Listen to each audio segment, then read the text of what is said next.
So, talking about Newton's law of universal gravity. Well, the reason why it's referred to the law of universal gravity is that when we're on the surface of the Earth, here's us standing on the surface of the Earth, and we feel the force of gravity, or in the case of, let's say, Newton, you have an apple that falls to the Earth. We have long since called that the force of gravity. Okay? But what when Newton suggests that the force of gravity that pulls the apple to the surface of the Earth is the exact same force of gravity as the one where the sun keeps the Earth rotating around it. That there's this force of gravity between these two mass objects that are pulling each other towards each other, much in the same way as the apple and the Earth are pulling each other together. Now, it's very difficult to see the Earth being pulled up to the apple, but we do know that it does happen. It's insignificant, and there's absolutely no real measurable movement there, but it does happen. I mean, that's the basis of all of Newton's ideas, Newton's law, this idea of balance. When you talk about the third law, equal and opposite reactions. So the action is the apple is falling towards the surface of the Earth, and the Earth getting flipped to the apple.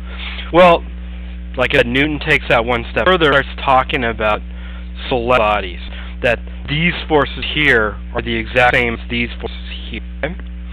So, looking at Newton's equation for this, and let me grab my rag so I can wipe the screen clean.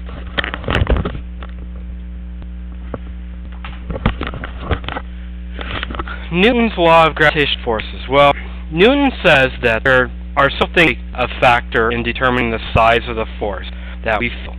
Okay? First is the product of the two masses, and I'm just referring to them as mass and mass too. Two massive objects are separated by a distance.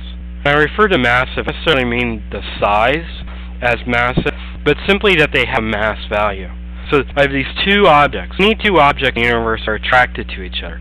So Newton claims that these have an effect on it.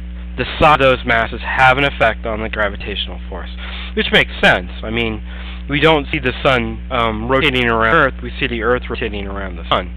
Because, there's a gravitational attraction between them that's a product to, and both of them are feeling the exact same amount of force. It's just that the sun has such bigger mass that it doesn't see a lot of movement, where the Earth shows a tremendous amount of movement. Okay? The other thing that Newton says is an important part of this idea is the distance that separates these two, or I'd be more specific, the displacement that separates these two. And with a series of observation, Newton comes up with this idea that the force of gravity is going to be the product of the two masses divided by the radius squared. He says this is the key idea. These are the things in the universe that truly matter. Okay? But what turns out is that these key ideas are not the complete story. The numbers work out to be exactly what he wants them to be. So he comes up with what's called the universal constant, big G. This universal constant is nothing more than a conversion factor, if you will, that makes everything work out just fine. Okay? And the interesting thing about this idea is that you got all of this going on, is that if you look at Newton's second law, is equal to ma, this is a force, so I can say that the force of gravity is equal to g m1 m2 over the radius squared. But at the surface of the Earth, well, let me move that up a little so we can see the whole thing. The force of gravity is equal to big G, mass 1, mass 2, over the radius squared. Now, if we're talking about systems that are close to, or we're talking about masses that are near the surface of Earth, we think of weight, which is the force of gravity, as the mass of an object times the acceleration due to gravity. Okay? Now, let's do a little bit of substitution here. Let's say mass 1 is mass of the Earth, because we're concerning ourselves with the attraction that is Earth. Okay? It turns out that not everyone's going to stand at the radius of the Earth, but there's so little difference between standing on the top of Mount Kilimanjaro to sea level that we can basically say that the radius of the Earth is constant for the surface of the Earth. Okay? So that means that this term, which is a universal constant, no matter where I go in the universe, it's going to have the exact same number. The mass of the Earth is a constant. It doesn't change. Hopefully it doesn't change. Otherwise it would be kind of a scary place to live. And the radius value of the Earth stays relatively the same too. These three things remain constant. Okay?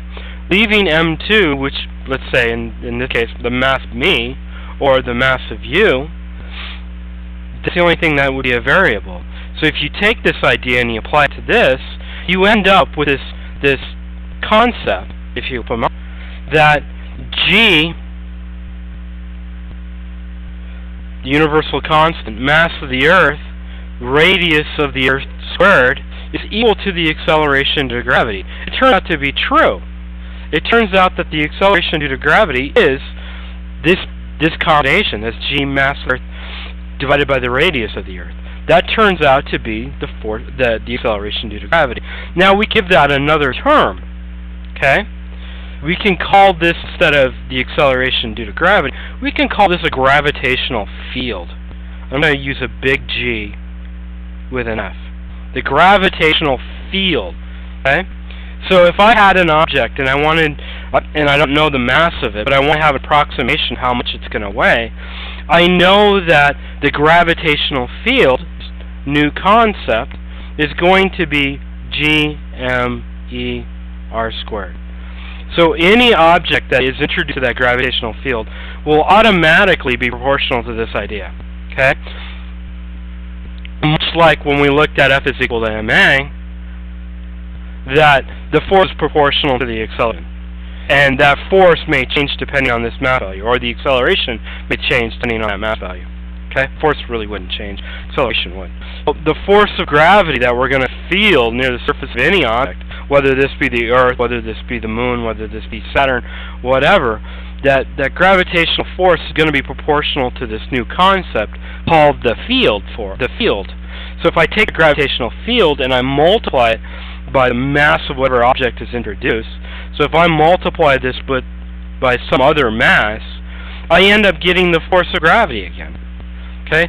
So that's the concept of fields, is that we're looking at how much of an attraction an object could have without having to introduce mass into the system. Now, it's also important to point out that it's impossible to have a force of gravity without two massive objects. But it's certainly possible to have a gravitational field without the second mass, right? Because that is the equation for the gravitational field, right there. So, it's another way of looking at systems, by creating this field equation to get us through. So, quick recap. Things we need to know. We need to know that universal gravity, the law of universal gravity, is big G, which is a universal constant. It doesn't change in the universe. Okay? Times the mass of object 1. Here's object 1.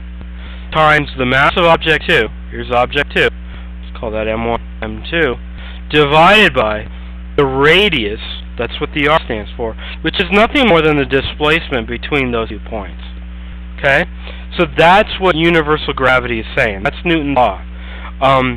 We can take it one step further, this is the force of gravity, and then I'm going to say gravitational field is big G, mass of one object, radius squared. So both of these objects are creating their own gravitational field, and both of them are actually creating vector fields, right? But when they're combined, we get a force. Okay? So let me rewrite gravitational field so you can see it. G field is equal to universal constant, mass of one object, divided by r squared. Now that r squared doesn't necessarily mean this for gravitational field. It means any point. Okay? Cool? That's Newton's law. That's Newton's law of universal gravity.